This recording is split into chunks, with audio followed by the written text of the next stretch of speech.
जो मुस्कुरा रहा है उसे दर्द ने पाला होगा, जो चल रहा है उसके पाँव में छाला होगा।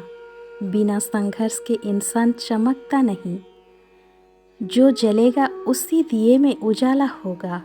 संघर्ष क्यों बचे संघर्ष से? संघर्ष ही तो जीवन की आत्मा है। जितना कठिन संघर्ष होगा उतनी ही शानदार जीत होगी। आइए इसी के ऊपर एक कहानी सुनाती हूँ। एक बार एक किसान भगवान से बहुत ही नाराज हो गया। किसान बहुत मेहनती था। बहुत मेहनत से वो खेतों में अनाज उगाता, उसकी देखभाल करता, पर अक्सर उसकी फसल खराब हो जाती। कभी सूखा पड़ जाता, कभी बाढ़ आ जाती, कभी तेज धूप, कभी आंधी, कोई न कोई कारण बन ही जाता और उसकी फसल खराब हो जाती।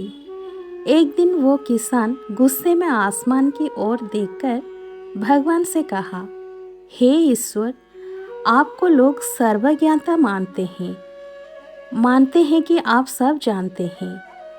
कहते हैं कि आपकी इच्छा के बिना एक भी पत्ता नहीं हिलता, पर मुझे तो लगता है कि आप छोटी सी छोटी बात भी नहीं जानते।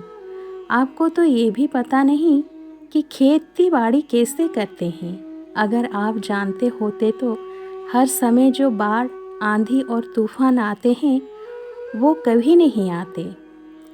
आप नहीं जानते कि कितना नुकसान उठाना पड़ता है हम किसानों को। यदि आप मेरे हाथ में ये शक्ति दे दें कि जैसा मैं चाहूँ वैसा मैं मौसम कर दूँ, फिर आप देखना मैं अन्न के भंडार लगा दूँगा। भगवान इस किसान के तीखे वाक्य सुनकर मुस्कुरा रहे थे और वो किसान के सामने प्रकट होकर बोले, मैं आज से तुझे ये शक्ति देता हूँ कि तू अपने खेतों पर जैसा चाहेगा वैसा मौसम कर देगा। मैं बिल्कुल भी दखल नहीं दूंगा। तुम्हारी इच्छा से सब कुछ होगा। किसान बहुत खुश हो गया। किसान ने गेहूं की फसल अपने खेतों में बोई। जब उसे लगा कि खेतों को धूप चाहिए तो खेतों को धूप मिल जाता। जब पानी बरसना चाहिए तभी पानी बरसा। आंधी, तूफान, बाढ़ कुछ भी उसने अपने खेतों पर आने नहीं दिया। किसान के खेत में इस वर्ष ऐसा फसल हुई जैसे कभी नहीं हुई थी।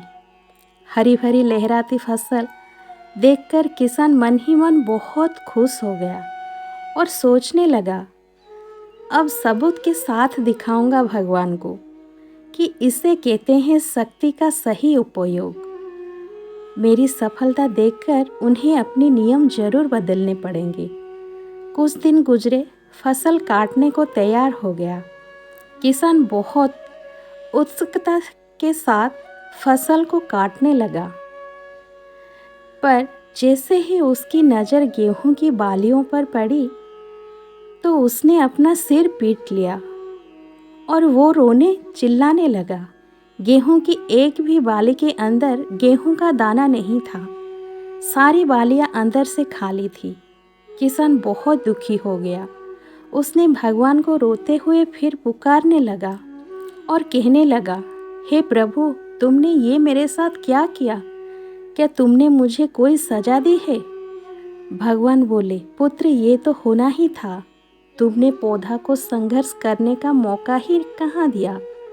ना तो तुमने उन्हें आंधियों से जूझने दिया, न तेज बारिश सहने दिया और ना ही धूप में तपने दिया।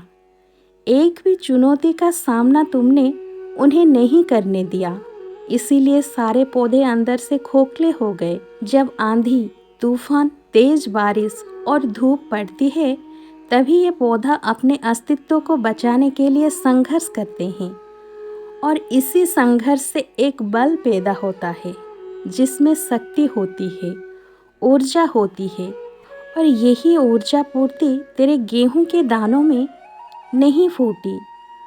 तूने उन्हें कठिन परिस्थितियों से गुजरने ही नहीं दिया जहां उनके अस्तित्व का जन्म होता। सारे वालियां इसीलिए खाली है, इसमें एक भी गेहूं का दाना इसीलिए नहीं है क्योंकि तुमने अपने पौधा को संघर्ष कराया ही नहीं।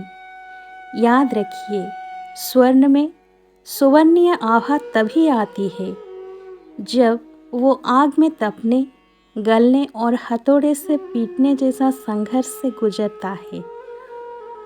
कोयले का टुकड़ा हीरा तभी बनता है जब वो उच्च दाव और उच्च ताप की मुश्किल परिस्थितियों से गुजरता है।